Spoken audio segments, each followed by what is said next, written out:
I want to talk to you a bit about the case of Y, which was decided by the Supreme Court, or rather handed down by the Supreme Court on the 30th of July. Yes.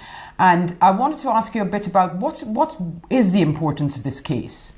It's really important for the families of people who are in a prolonged disorder of consciousness.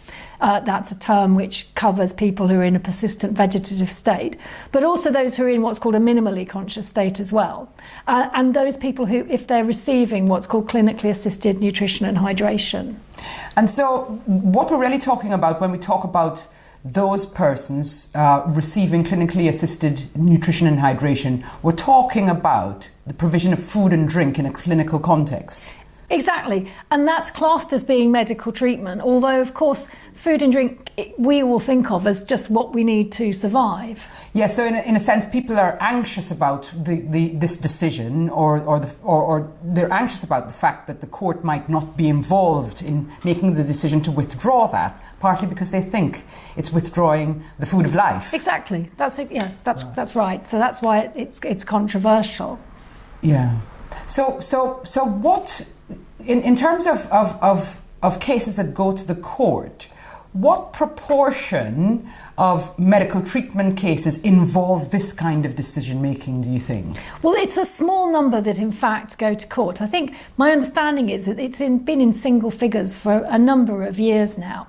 But the importance of it is that because of guidance in the Code of Practice and previously... And this is the Code of Practice to the Mental Capacity Act. That's right.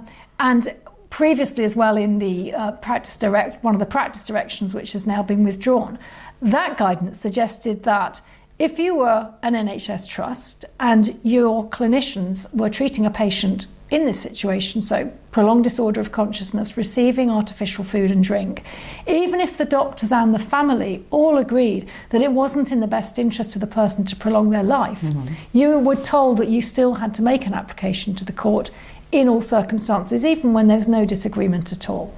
Right. So in a sense, what the court was being asked, was the court being asked to clarify whether or not one always had to go to court in these circumstances, or the circumstances in which one might have to go to court for the dispute to be resolved? Both, but the main issue that the court was being asked to look at is there a rule of law that says you've got to go to court in all circumstances? And if there isn't a rule of law, does Article 2, the right to life, require that an application's made in all those circumstances? I see. So how did the arguments line up, as it were? Because there was obviously the applicant trust and the accompanying health bodies, the clinical commissioning group, and then some professional bodies, I think, also, who represented the interests of clinicians involved, such as the Intensive Care Society, and I think there was another Intensive Care Medicine Society involved, I think. And on the other hand, you had the official solicitor. So how did those arguments shape up? Yes, so you had the official solicitor, and you also had another organisation that was intervening called Care Not Killing, which their arguments aren't really referred to much in the judgment. And of course you had Mr. Y's family, who were parties to the application, but because he died during the course of the proceedings, they felt they couldn't really take very much part in it. So in a way, we don't hear their voice, even though they're listed as parties. The arguments were basically, the official solicitor maintained that it is necessary for an application to be made to the court in this type of case in order to protect these exceptionally vulnerable persons. And if there isn't a rule of law, then Article 2 requires such, that there be a rule. There be a rule. And the other bodies were saying, well, it's not necessary.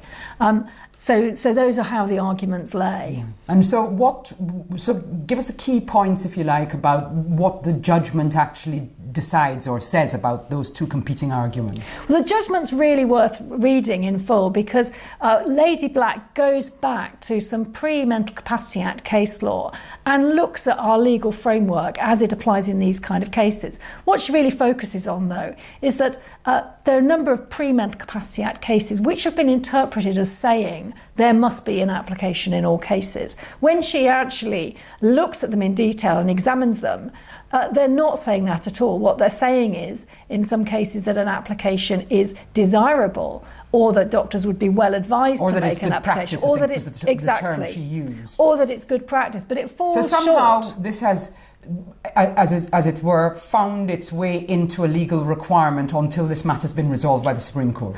Precisely, whereas in fact, when you look at those cases, they don't seem to say that at all. So it looks as though the Code of Practice of the Mental Capacity Act, which says these cases should go to court, may have misinterpreted what the case law prior to the Mental Capacity Act was actually telling them. So she's swept that away in the judgment. And the other thing she says that's really important is she looks at the legal framework that we've got. So she's looking at the Mental Capacity Act and she's looking at the Code of Practice to the Act. And then she's also looking at professional guidance to clinicians. And what she says is, well, that framework... that body of rules, if you like, is Article 2 compliant. It's Article 2 compliant. Yeah. And that's the heart of it, really. Yeah. But what I wanted to ask you about is this. I mean, obviously, there's a concern that the voice of vulnerable people wouldn't be heard, and the official solicitor, in a sense, is there to make sure that that particular kind of consideration is heard by the court. But in what way does this decision potentially help protected parties and their families? It helps them by making it really clear that if there's any doubt about whether withdrawal of clinical assisted nutrition and hydration is in the person's best interests, or whether it's in the person's best interest to continue with the assisted nutrition and hydration, if there's any doubt, it must go to court. And in particular, if there's any dispute between clinicians and families, the phrase Lady Black used, is that an application to court must inevitably follow. If there's a dispute between clinicians and families. Exactly. So I think that perhaps can strengthen the voice of families because it will be clear that unless they agree with the plan, then the case will have to go to court. Bring it to court. And of course, if you've got a case where a person in a prolonged disorder of consciousness doesn't have family or friends to consult, of course the trust will have had to consult an independent mental capacity advocate, and that person could challenge the decision as well. So in a way, I think it's highlighted the importance of getting disputed cases into court, rather than any sense that professionals are able to override families and impose their views on them. I think the other thing she seemed to say, or I understood her to be saying as well, was that there was a way in which there might be an assumption, which is incorrect these days, that justice can be swift and that applications to the court can be dealt with quickly. So that you might have a situation in which there is agreement between clinicians and family members and other relevant consultees, and you have to make an application to the court in circumstances where the person may be very close to the end of their life. And then these family members, as it were, have got to go through the process of having a court application about something that they're in agreement with. Exactly. And of course the time that the case can take to go to court is going to vary, and some of these cases will go through very quickly. But certainly I think one of the more recent cases that's referred to in the judgment, case of M, the family and the clinicians had reached a decision that it wasn't in M's best interests to be kept alive. And they reached that decision at a best interest meeting, and for various reasons it was some months before the matter actually came to court. So you can see that for a family that's had to make that very difficult decision, then to have to delay for the decision to be put into effect, it is clearly really distressing. Yeah. But I think one thing that may be worth just mentioning is that Lady Black just looked at the kind of this category of people and said, well, why are we treating this category of people differently?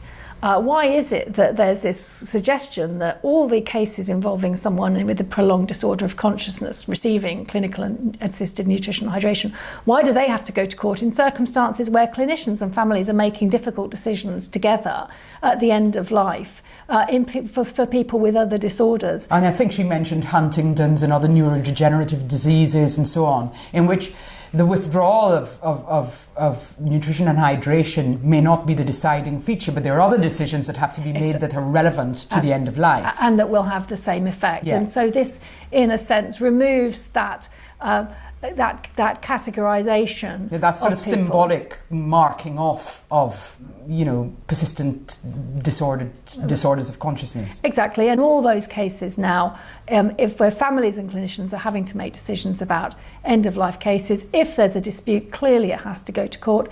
If the family and the clinicians are able to reach an agreement, then they are able to do so and put it into effect.